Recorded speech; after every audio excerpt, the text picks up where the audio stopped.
তিন ভাইয়ের কবরের বিস্ময়কর সত্য ঘটনা শুনে যান। একদিন এক ব্যক্তি উঁচু পাহাড়ি এলাকার কবরের পাশ দিয়ে যাচ্ছিলেন।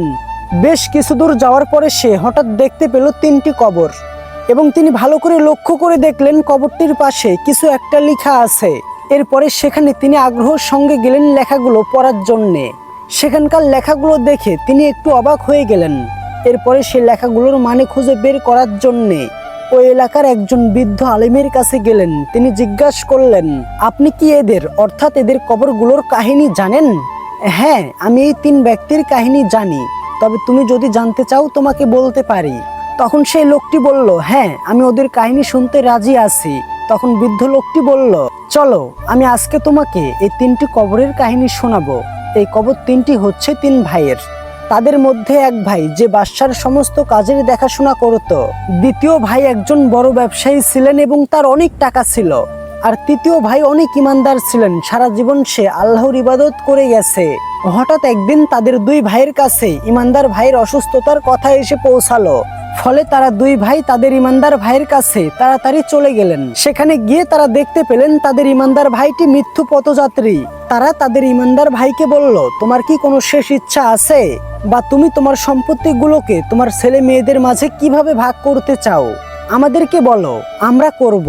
তখন মৃত্যু শয্যায় সে ভাইটি তাদেরকে বলল, তাদেরকে দেওয়ার মতো আমার কিছুই নেই। তখন সেই দুই ভাই বলল, তাহলে তুমি আমাদের কাছ থেকে কিছু সম্পত্তি নাও আর সেগুলো তাদেরকে দিয়ে যাও। না, আমার কোনো কিছুর দরকার নেই। এরপরে তিনি তার ব্যবসায়ী ভাইকে বলল, ভাই, তুমি আমার জন্য একটা কাজ করবে। আমি যখন মৃত্যুবরণ করব, আমাকে যখন শেষ গোসল করা হবে, তখন আমার কবরের উপর দিয়ে লিখে দিবে, পার্থী বাবা, দৈনন্দিন জীবনে কি কোনো কাজে আসতে পারে? পৃথিবীর সফলতা আখিরাতে কোনো কাজে আসবে না। আমার আল্লাহ তাআলা পৃথিবীর সমস্ত কাজের হিসাব নেবেন। যদি ভালো কাজ করে থাকেন তাহলে ভালো ফল পাবেন, আর যদি খারাপ কাজ করে থাকেন তাহলে খারাপ ফল পাবেন। আর এই কথাগুলি লিখে দেওয়ার পরে পরপর 3 দিন আমার কবরের পাশে যাবে। কিছুদিন পরে ওই ইমানদার ব্যক্তি মারা যাওয়ার পরে ওই ব্যবসায়ী ভাই তার কবরের পাশে 3 দিন গিয়েছিল, এবং সর্বশেষ দিনে তিনি যখন তার ভাইয়ের কবরের পাশ থেকে চলে আসতে লাগলেন, একটি বিকট আওয়াজ শুনতে পেলেন। সে আওয়াজ শোনার পরে তিনি ভয়ে সেখান থেকে দৌড়ে পালিয়ে গেলেন। ঘরে পৌঁছানোর পরে তিনি যখন রাতে ঘুমিয়েছিলেন, তখন তিনি স্বপ্নে দেখতে পেলেন সে তার ভাইকে বলছে, আমি মানুষকে দান করতাম না, সেজন্য আমি কবরে সাজা পাচ্ছি।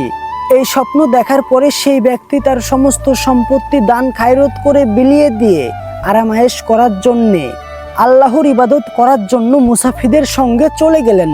তিনি এক জায়গা থেকে অন্য জায়গাতে সফর করে বেড়াতেন আল্লাহর ইবাদত করতে করতে। যখন তার শেষ নিঃশ্বাসের সময় চলে এলো, তখন তার ভাইকে জানানো হলো।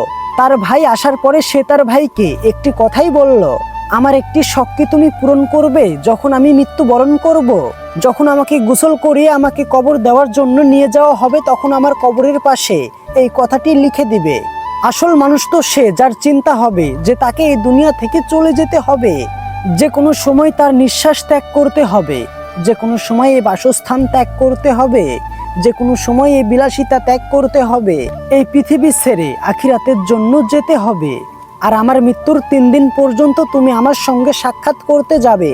ভাইয়ের কথা মতো তার মৃত্যুর পরে 3 দিন তার কবরের পাশে গেল, এবং শেষ দিনে একটি বিকট আওয়াজ শুনতে পেল। সেটা শুনে সে সেখান থেকে দৌড়ে পালিয়ে গেল।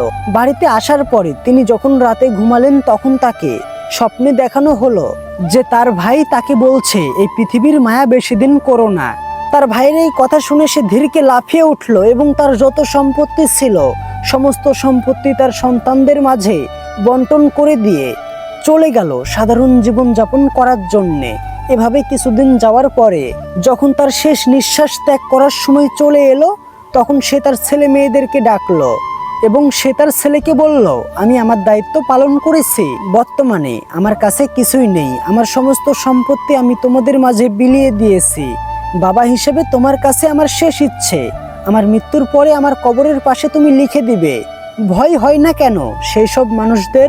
সেই সব মানুষ যারা বুঝতে চায় না কিছুদিন পরে তাদের যৌবনটা বৃদ্ধে পরিণত হবে, শরীরের সমস্ত চামড়া কুঁচকে যাবে। বাবার কথা মতো ছেলে বাবা মারা যাওয়ার পরে বাবার কবরে এই কথাগুলো লিখে দিল, এবং বাবা মারা যাওয়ার কয়েকদিন পরে সে যখন রাতে ঘুমিয়েছিল, তখন তার বাবা তার স্বপ্নে এসে তাকে জানিয়ে দিল, পৃথিবীতে তুমি তোমার সমস্ত কাজকর্ম সেরে নাও, যত পারো আল্লাহর ইবাদত করো, মানুষের মাঝে দান করো এবং সৎ পথে চলো, তাহলে তোমার জীবন আলোকময় হবে।